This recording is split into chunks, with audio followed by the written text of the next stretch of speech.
qu'il faudrait se poser. Est-ce que les élections conditionnent le développement? C'est la deuxième question qu'il faudrait se poser. Et la troisième question qu'il faudrait se poser, est-ce devons-nous sacrifier la vie humaine qui relève du droit fondamental par rapport aux élections? C'est la troisième question. Alors, je rentre rapidement à ce que vous m'aviez posé comme question. Moi, je pense que déjà dès le début, nous avons commencé à dire, vu la situation qui était à l'est du pays, vu tout ce qui s'est passé à l'est du pays, qu'il serait mieux aujourd'hui de faire parler les textes de la République démocratique du Congo. Faire parler les textes signifierait qu'on puisse interpréter ou mettre des dispositions claires dans des textes légaux, particulièrement au sein de la Constitution, pour que s'il y a retard, s'il y a contrainte, que la Constitution nous donne des éclairages, nous donne des issues claires.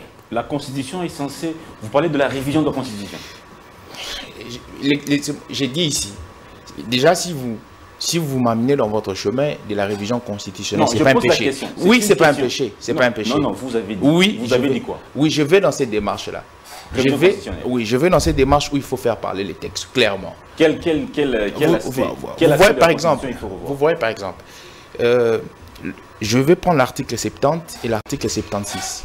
Ok. Voilà. L'article 70, il y a une sorte d'ambiguïté qui règne là. Le chef de l'État reste en fonction jusqu'à l'installation. En 2015, il y avait l'arrêt de la Cour constitutionnelle qui appuyait seulement cet article-là pour faire asseoir Kabila. Alors, l'article 70... Il n'y avait pas de Kabila, il y avait aussi des députés nationaux qui étaient... Exactement, mais la mandature et la représentativité du président de la République.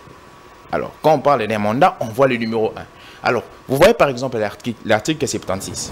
L'article 76 parle du vacances du président de la République. Mais lorsqu'il parle du vacances, il donne des alternatives claires. Il dit que quand il y a vacances constatées définitivement, la Cour constitutionnelle lègue au dauphin constitutionnel, qui est le président du Sénat. Le président du Sénat doit organiser les élections 90 jours. Et la Constitution donne une nuance de taille, une précision de taille. Si il y a une sorte de contrainte ou s'il y a une sorte de... Mais que proposez-vous? Dans les deux cas, proposez quoi? Non, aujourd'hui, ce que nous proposons, c'est qu'il faudrait faire parler les textes, c'est clair. Pourquoi faire parler les textes? Parce que si on fait parler les textes, il y aura une sorte de légitimité et de légalité. Pourquoi encore? Nous allons vers Quand vous parlez de légitimité et légalité, envers qui? Envers le chef de l'État, envers les députés nationaux? Légitimité et légalité envers qui? Et quel est le problème qui se pose là-bas? Alors, le problème se pose où? Le problème se pose d'abord à l'organisation des élections par rapport à la date. C'est ça le grand problème. Alors, quelle est l'issue que nous devons prendre? C'est ça le problème. Que le chef de l'État laisse le pouvoir ou on doit prendre une autre démarche. C'est de ça que nous sommes en train de parler.